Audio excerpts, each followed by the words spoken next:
Добрый вечер. Вы смотрите программу «Якутия в деталях», в студии Ирина Ефимова. Президент нашей страны Владимир Путин не раз называл местный уровень власти передним краем, самым сложным участком в системе управления, а работу на муниципальном уровне огромной ответственностью и настоящим призванием. Нужно сказать, что градус ответственности глав муниципалитетов в Якутии повышается в разы. Здесь и наши огромные территории, экстремальный климат и сложная логистика не всегда играют, что называется, на руку. Особое значение в этом деле приобретает кооперация и сотрудничество глав муниципалитетов друг с другом. Такая миссия была и у Всероссийского форума «Малая Родина. Силы России», который завершился в Якутске в минувшую пятницу. О том, какие практики удалось почерпнуть, как организована работа на местах и с какими вызовами сегодня сталкиваются муниципалитеты, поговорим с главами районов нашей республики. Добрый вечер. Добрый вечер. Ну, я предлагаю для разминки начать наш разговор немножко издалека. Вот как бы вы в целом, каждый по очереди, охарактеризовали уходящий 25-й год для вашего улуса, исходя из поставленных целей, задач, вызовов и результатов достигнутых? Ну, начинайте. Добрый вечер. Уходящий год был, конечно, есть и положительные результаты, но в целом морально было тяжелым. Все-таки идет в стране специальная военная операция, есть и потери, поэтому можно сказать, охарактеризовать, что год был морально, но есть успехи, идет строительство, так что в целом в Среднеколымском районе в этом году ввели по программе переселения 17-квартирный дом. И в этот год, в следующий год ожидаем еще сдачи 37-квартирного дома. А в городе Среднеколымске начинается строительство таких инфраструктурных объектов. Начнется строительство в следующем году здания аэровокзала в городе Среднеколымске. И в частности в сельском хозяйстве у нас в селе Алекекёль в конном заводе построена ферма, что очень радует местных жителей. Угу. Да, Иван Васильевич, все-таки строительство в Арктике это ведь очень сложно, да, и в протяжении долгого периода вообще очень долго ничего не строилось с советского времени, да, это же, если я не ошибаюсь, там лет 20-30 ничего не строилось, крупных объектов каких-то жилых домов. В принципе, да, строительство таких, благодаря президенту нашей страны, поддержке главы республики и правительства, я хотел поблагодарить наших подрядчиков, компания Nord Engineering, ОБАС, которые добросовестно, и Кен и Компаньон, которые местная компания, которые добросовестно работают и возводят объекты в срок. Вот это очень важно. Как в Алаиховском улусе дела обстоят? Для нас этот год был, так скажем, переходным периодом. У нас прошли, хоть и местного уровня, но все выборные мероприятия прошли. Выбрали всех глав поселений, и, соответственно, в этом году окончательно, можно сказать, на следующие 5 лет у нас сформировалась команда муниципальных глав руководителей, и, конечно же, следующий год для нас, для новой команды предстоит большая работа. Угу. Ну и, наверное, для всего Севера, вот закон о северном завозе, да, ведь на федеральном уровне, который принят, вы его уже ощутили на себе? В этой части началось, конечно, большое внимание для арктических районов. Начались строительство торгово-логистических центров, и, наконец-то, начинает выстраиваться система централизованных поставок продуктов питания и так далее. Вот в этом году у нас началось строительство торгово-логистического центра, который должен связать все наши населенные пункты поставками свежих продуктов. Спасибо.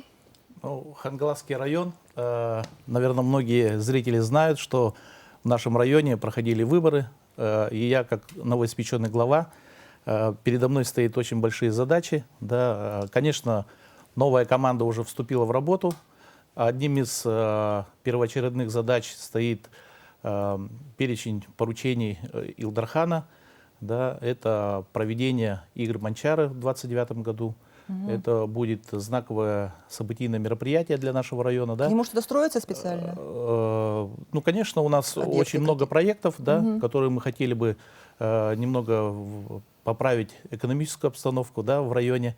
И, конечно, хотели бы ряд объектов предложить. Ну и на уровне правительства, думаю, решаться ряд вопросов, которые нам необходимы под проведение игр Манчары, подтянуть немножко социально-экономическую обстановку, да, ну и социальные объекты кое-какие. И, конечно, соответственно, спортивные объекты. Ну и сегодня в Хангаласском районе введены 3 объекта. Это детский сад в селе Тихтюр, это пристрой Максогловской школы на 450 мест, это и вот на стадии уже завершения 98%, это детский сад в селе Булгунихтат.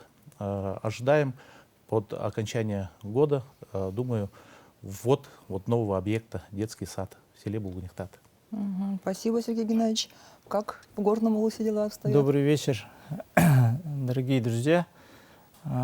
Текущий год мы объявили годом развития инфраструктуры в Горном Улусе. В рамках нашего плана проведены работы по развитию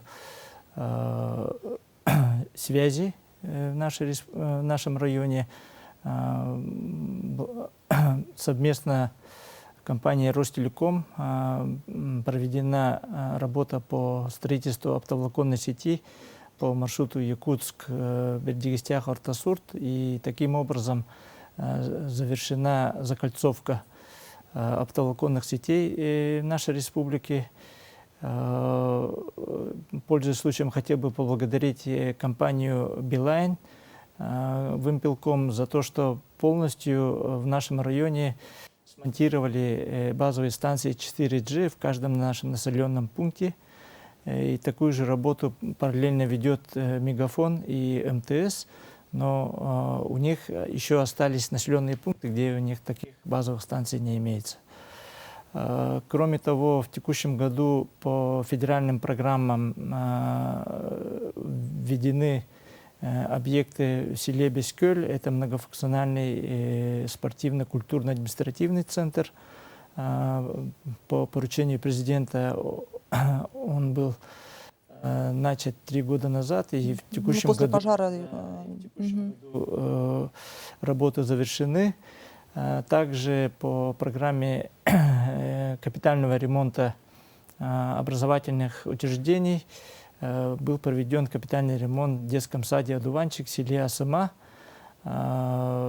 и проведен ремонт межбиблиотечной сети в селе Бердигистях.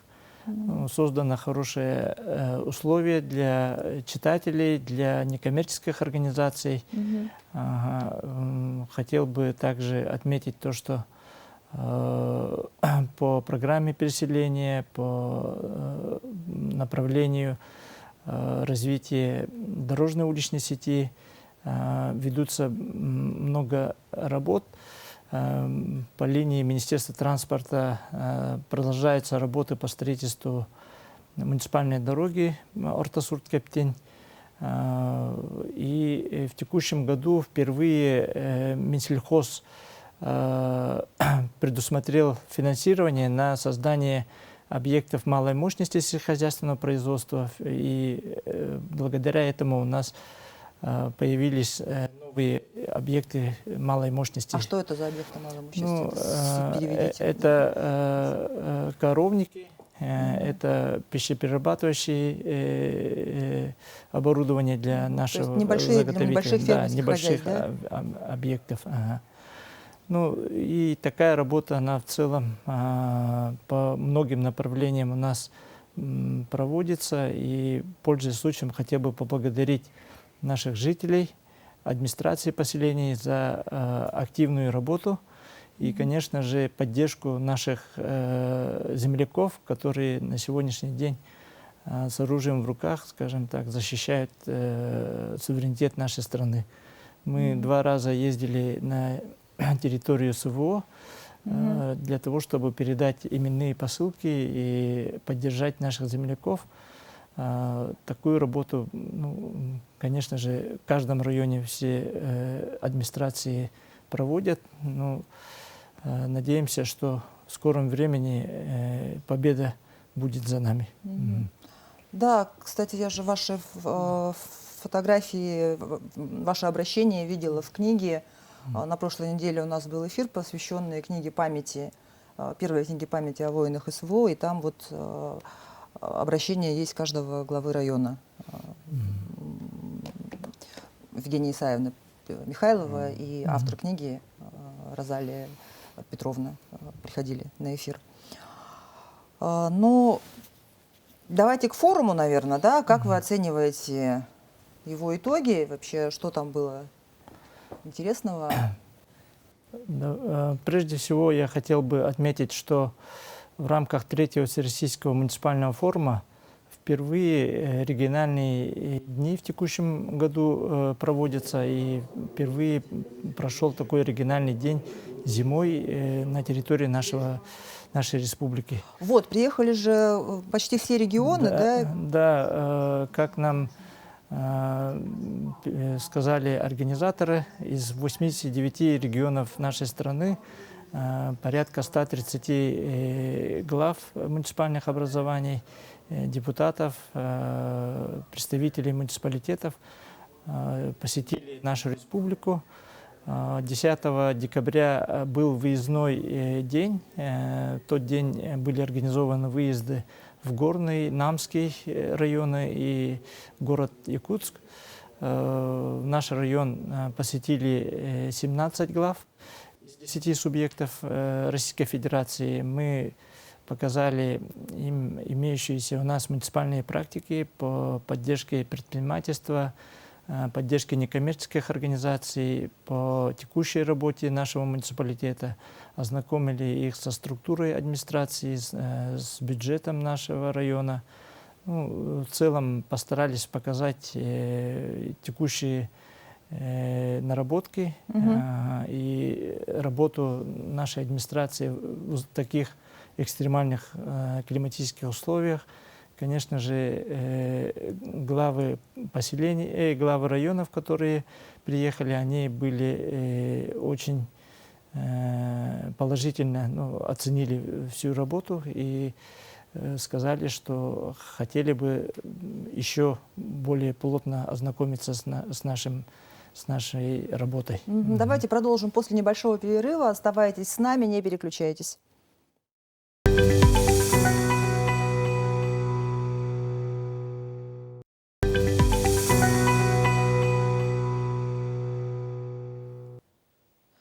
Это «Якутия в деталях». У меня в студии главы районов нашей республики. Перед тем, как уйти на перерыв, мы говорили о завершившемся в прошлую пятницу в Якутске Всероссийском форуме муниципальном. И вот такой вопрос. Я уже поняла, что мы показали все самое лучшее свое, да, потому что на форуме, в принципе, были заявлены обмен лучшими практиками. Понятно, что нашей работой впечатлилось. А вот есть ли какие-то предложения, какие-то наработки других регионов, которые вот вам оказались интересны и которые можно было бы у нас применить? В этой части хотелось бы отметить, что такие форумы начались недавно. Действительно, при поддержке нашего президента все это началось. И необходимо отметить, что взаимодействие между муниципалитетами и знакомство именно вот практиками в этом форуме рассказывали не только муниципалитеты республики, а делились со своими наработками и приглашенные главы, и спикеры были. И, соответственно, например, Алайховский район – это самый мелкий, так скажем, муниципалитет. По численности? По численности, по количеству населенных пунктов. Зато по территории. Да, по территории, хотя мы большие, но удаленные, потому очень много, так скажем, полномочий даже республиканского, федерального уровня. Например, тот же военкомат вообще на территории района нету. Начиная от призыва, заканчивая и вот поставками продуктов и так далее, все вопросы курирует муниципалитет. И, соответственно, для нас, для таких вот мелких удаленных муниципалитетов, именно вот такие форумы дают возможность понять, как это организовывается в других местах. И конечно же, это нужно в первую очередь для саморазвития. И как работники муниципалитета, напрямую работающие На с земле. населением, соответственно, должны уметь объяснить любому гражданину, обратившемуся за помощью, фактически даже ту информацию, которая, казалось бы, его не касается, его круг полномочий не входит, но жители ввиду удаленности и так далее, либо отсутствия Он привык, этих, что да, глава отвечает за все. и этих органов власти нету, и, соответственно, он приходит к ближайшему главе своего муниципалитета. И, соответственно, вот такие форумы расширяют кругозор и, соответственно, повышает уровень управленческих решений. А были ли какие-то идеи или конкретные кейсы от других регионов, которые вот хотелось бы у нас адаптировать? Или у них настолько все по-другому, что к нашей практике это неприменимо? Ну, дополню, что да, с виду удаленности и климатических условий, географических, ну, с центральной Россией как бы тоже не можем сравниваться, но на площадках форума есть и другие регионы, наши соседи, красноярские, допустим, магаданские главы. Вот мы с ними как раз, получается, у нас место для знакомства и обсуждения текущих Проблема насущных, похожая, да? Да, вопросов. И перенять их опыт муниципального управления, допустим, очень стоит полезно для нас, допустим. Даже вот географически мы всякого, как говорится, мы соседи, но мы только в таких форумах встречаемся и обсуждаем свои вопросы, допустим. Также я познакомился на площадке форума с главой Гаврило-Посадского района Ивановской области, с Лавтием Владимиром Юрьевичем, с моим однофамильцем. И вот так вот в беседе оказалось, что у них тоже герб, у них тоже лошадь, у нас тоже среднеколымская лошадь, и у них тоже есть конный завод, который тоже работает издревле. У нас тоже есть конный завод. Но у нас конный завод на мясо работает, а у них, наверное, все-таки да, Владимирские тяжеловозы там выпускают, ну как бы взращиваются. Доращивают, можно сказать. Но мы с друг другом тоже познакомились, пригласили друг друга в гости посмотреть. Но все равно какой-то общий интерес управления как бы появился, можно сказать. А, кстати, вот тут... Я хотел дополнить тоже, Да.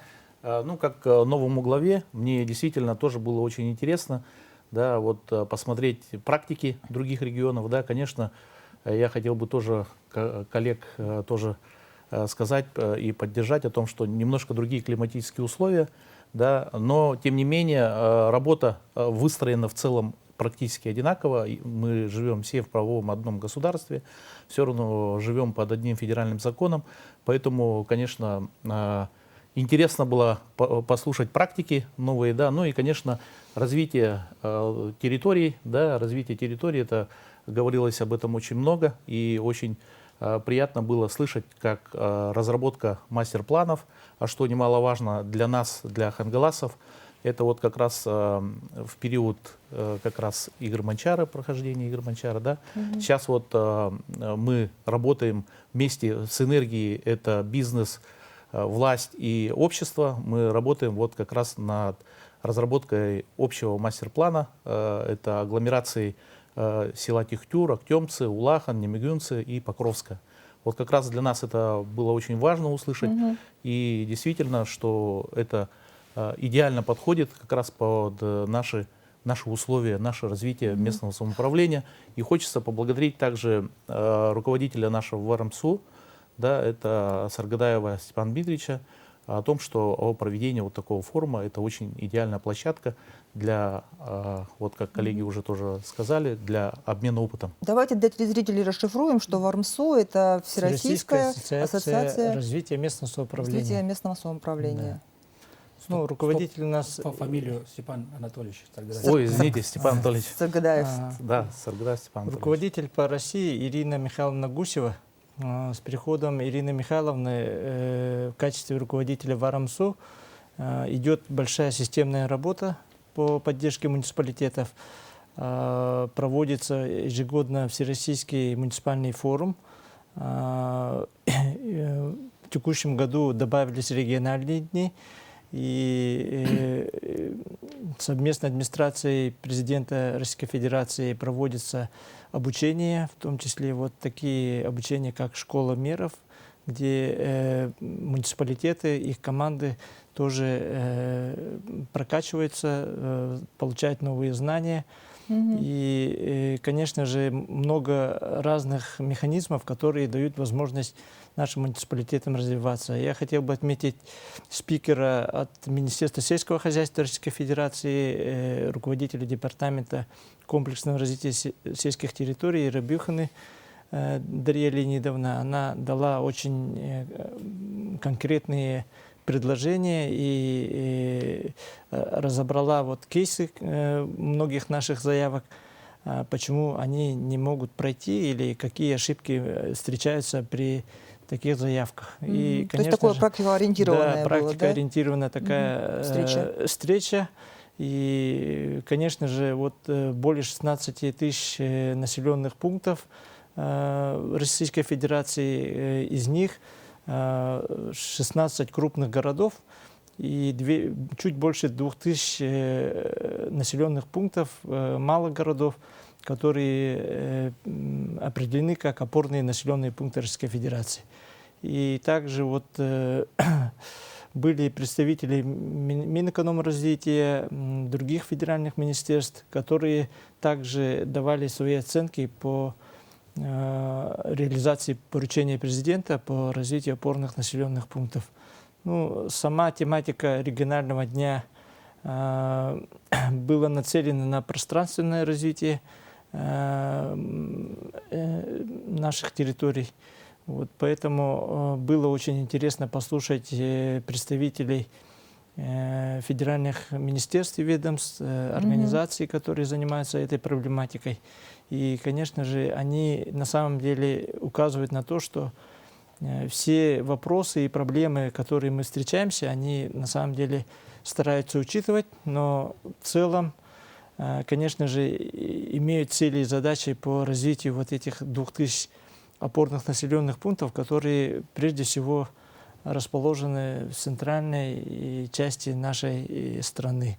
И поэтому там условия, конечно, немножко другие. Мы поэтому ставили вопросы, связанные с развитием муниципалитетов на дальневосточных и северных территориях, ну, для того, чтобы учитывали наши территории, логистику, да, нашу малонаселенность. специфику. А про сельхозпалы спросили? Это же наша головная боль, я так понимаю, самая, потому что... Сельхозпалы никто не спрашивал, потому что, ну, это вот такая специфическое, скажем, направление работы, связанное прежде всего не развитием сельского хозяйства в понимании федерального руководства, а именно с безопасностью и обеспечением безопасности населенных пунктов. Кстати, вы сказали, что все 89 регионов были, то есть с новых территорий тоже были делегаты? Что да, были получается? делегаты с новых территорий. По крайней мере, я точно знаю, что был представитель Докучаевска. Это наш подшефный город. Подшефный город. И представитель муниципального образования Розовки, где в текущем году Нюрбинский район поставил СРГ. Поэтому тоже интересная такая практика. Место, где многие наши земляки встречаются, скажем так, кусочек родины с этим СРГ связывает. Но сейчас система вообще самоуправления проходит этап серьезных структурных изменений, как и глава Якутии Александр Сергеевич Николаев отметил. Вот как вы понимаете основные положения предстоящей реформы местного самоуправления? Повышается, предстоящей реформы повышается роль именно населения, общественности, именно вот депутатов, которые будут сейчас решать, выбирать глав поселений и глав районов. Потому что это нужно понять населению, что власть – это народ, и они должны относиться уже более ответственно, качественно к своим выборам своих глав предстоящих, именно районных. И они же будут сейчас решать дальнейшую судьбу своего района. И с этим я полностью соглашусь. И таких в реформе как отметил, тоже в поселенческом уровне депутаты, чтобы они были более ответственны и как бы участвовали в жизни своего поселения, каждый житель. Мгм. То есть повышается роль муниципального наследного депутата, Да. да, получается, статус его? В моем понимании основной посыл связан внесением изменений в Конституцию Российской Федерации по единой системе публичной власти. То есть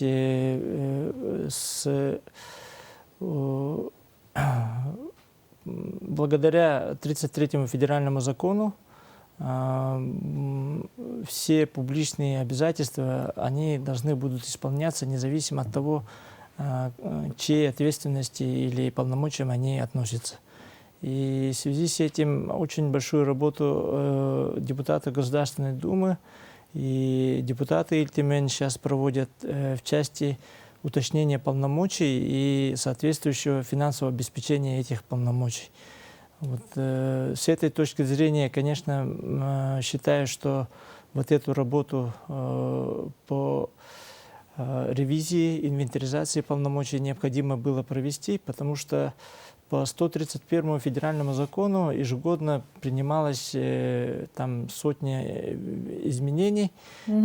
Каждый раз, когда муниципалитет без финансового подкрепления был обязан принимать какие-то полномочия и исполнять. Ну, печально известный собачий вопрос, да?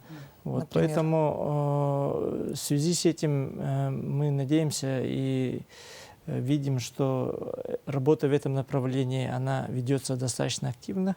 И надеемся, что наступят времена, когда каждый будет отвечать за свое направление. За свой участок работы. И в случае передачи каких-то полномочий Они будут подкреплены, подкреплены законодательно и финансово. Законодательно и финансово. Ага. Мгм.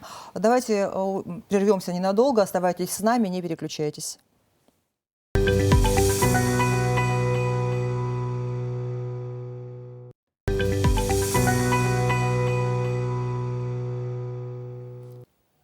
Это программа «Якутия в деталях». У меня в студии главы районов нашей республики. Прежде чем уйти на рекламу, мы начали обсуждать предстоящую реформу местного самоуправления и выслушали мнение главы Среднеколымского, Горного улуса. Пожалуйста, Хангаласки послушаем.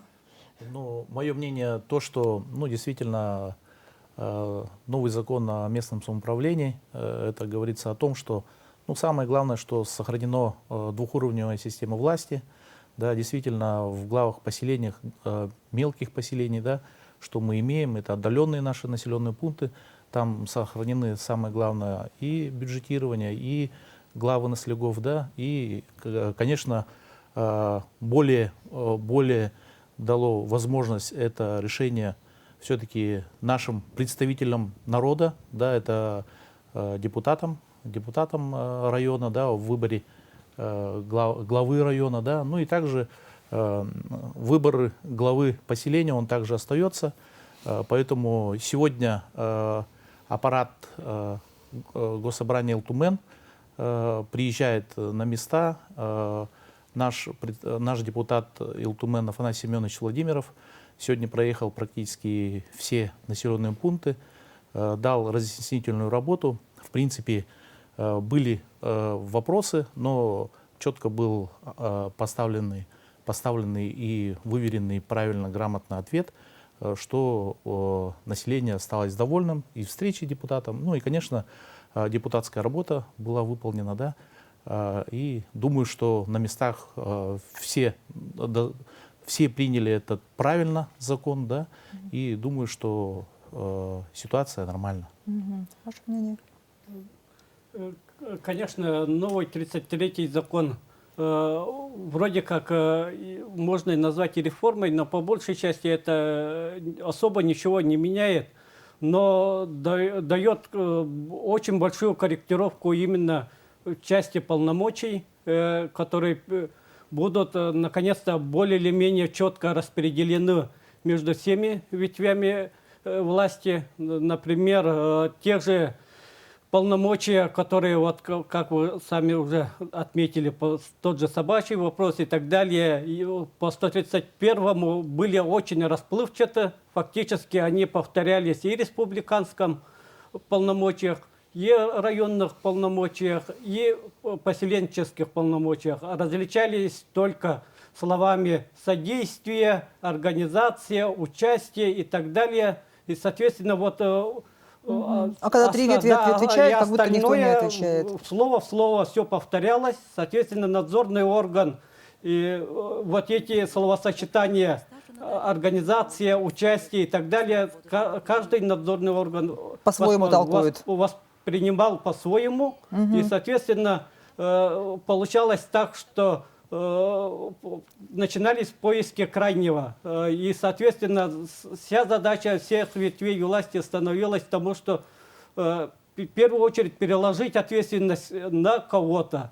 И на данный момент 33-й новый закон предлагает более четко расписать вот это понятие. И там уже таких словосочетаний все меньше и меньше. И более четко прописано о том, что передача и возложение полномочий на нижестоящую структуру не снимает ответственности с передающего.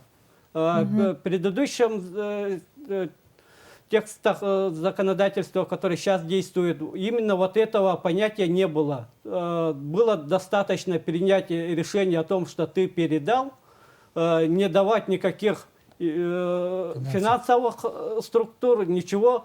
Вот этого закона регионального для надзоров было достаточно, чтобы, так скажем, преследовать уже нижестоящую структуру, почему он не выполняет переданное ему полномочия. А то, что ему не передали деньги, либо возможность это делать, это упускалось. Сейчас новый закон должен все-таки расставить точки над «и», как говорят. Нас всех, так скажем, расставить по местам, по уровням власти. То есть вот есть такой тезис, да, что проблемы, с которыми сталкивается действующая система местного самоуправления, они очевидны, и изменения в законодательстве о местном самоуправлении давно назрели. Согласны вы с этим? Действительно так? Что есть, насколько это основные положения предстоящей реформы подкреплены вот этими запросами и чаяниями с мест? Конечно же, как уже отметил, население в первую очередь спрашивает все с местного уровня власти, соответственно, он должен иметь соответствующие полномочия и финансовые возможности. Ну и основные важные полномочия, такие как утверждение бюджета местного, распоряжение имуществом, участие в здравоохранении, в развитии территории, они остаются за муниципалитетами. Вот какие из этих или других ключевых вопросов местного значения вы считаете вот прям незаменимыми для управления территорией? Ну, вопросы, связанные... Для управления вашим улусом, например. Да, вопросы, связанные с бюджетом, имуществом, они в любом случае не изменяются, потому что каждый уровень власти, он имеет свое финансирование, свой бюджет и не может это передать на другие уровни власти. Без этого, без формирования бюджета, без формирования доходов и расходов, конечно же, невозможно исполнять какие-то полномочия, муниципальные функции. Поэтому это основополагающее направление деятельности. И обязательно должно быть имущество, распоряжаясь которым исполняются вот эти муниципальные полномочия. Вот это две основные направления, которые в любом случае, при любом раскладе, скажем так, должны быть наделены муниципалитеты. В части очень много было вопросов по образованию. Остаются ли они в ведении субъекта Российской Федерации, в данном случае нашей республики, или остается тот механизм, который в настоящее время действует, то есть передается полномочия на уровень муниципальных районов. И в настоящее время политика остается, как нам доводят, и полномочия по организации образования на местах, по обеспечению бесплатным образованием наших детей, оно остается за муниципалитетом. Но это очень важный момент, потому что практически 80% бюджетов всех муниципальных районов – это средства, направляемые на образовательные учреждения и образовательную деятельность. Вот, в случае, скажем так, изменения этой политики, все районы практически на 80% у них будут сокращены бюджеты соответствующих районов. Вот это очень важный момент. И другое нововведение, это вот связано со здравоохранением, особенно с первичным уровнем здравоохранения. Оно в 33-м федеральном законе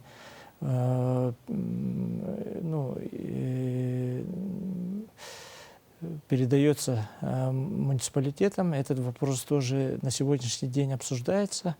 Все вы знаете, что в республике все здравоохранение уже находится в полномочии республиканской власти, поэтому здесь Минздрав полностью контролирует и осуществляет работу по соответствующим учреждениям во всех муниципалитетах, в том числе сельских поселениях, включая фельдшерских, акушерских пунктов и так далее, и так далее. Ну вот такие вопросы, они все равно будут возникать, кто чем будет заниматься и так далее, и так далее. Но эти вопросы, мы надеемся, наши депутаты Государственного собрания совместно администрациями районов, поселений, депутатским сообществом придут к какому-то общему согласию. Буквально на этой неделе будет проводиться съезд представительных органов нашей республики, где в том числе будет обсуждаться и вот эти вопросы. Вы, кстати, про образование сказали. Я вот хочу, пользуясь случаем у арктических наших глав, спросить, как вот учитель Арктики, вот эта вот ваша программа, как она показала себя? К сожалению, да, по этим программам приезжают специалисты, но, к сожалению, вот как я озвучил, к сожалению? из-за отсутствия жилья там, и транспортной доступности, как они называют причину, высокие стоимость проезда, вынуждены просто уехать молодые специалисты, уезжают. То есть они приезжают, но потом не закрепляются из-за того, что нет соответствующего жилья благоустроенного. У вас также, да, Валаев? Да, по арктическим проблемы у нас общие, действительно. Сейчас уже вызовы времени поменялись. Молодому человеку нужно уже прямо сейчас, так скажем, хорошее благоустроенное жилье. И интернет еще ему нужен. Ну, кроме интернета, в первую очередь, сейчас уже им требуется транспортная доступность. Уже как 20-30 лет назад. Пешком за 2 километра в школу он не будет ходить. Да, и кроме этого, вылетать до места отпуска по 2-3 недели и столько же возвращаться обратно, для него это уже по времени чересчур большая роскошь. Он не может потратить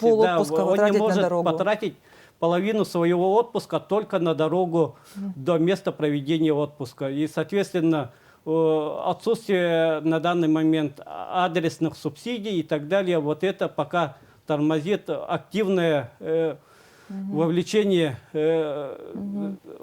граждан по этой программе. Ну, как вы вначале отметили, все-таки жилье в Арктике строится. Интернет по программе «Полярный экспресс» все-таки тоже придет. Арктики, да? Запустили с этого года. Запустили, вот. Да. Так что надеюсь, что все будет меняться все-таки постепенно и меняется в лучшую сторону. На этом наша программа подошла к концу. Спасибо вам большое, что пришли, за интересную беседу. В завершение еще раз подчеркнем, что двухуровневая система самоуправления местного в республике остается. Ни один орган местного самоуправления не будет ликвидирован. Значит, впереди большая планомерная работа, которая, возможно, заиграет новыми вызовами. Это была программа «Якутия в деталях». Меня зовут Ирина Ефимова. Смотрите нас на телеканале «Якутия-24» по будням. Расскажем обо всем в деталях.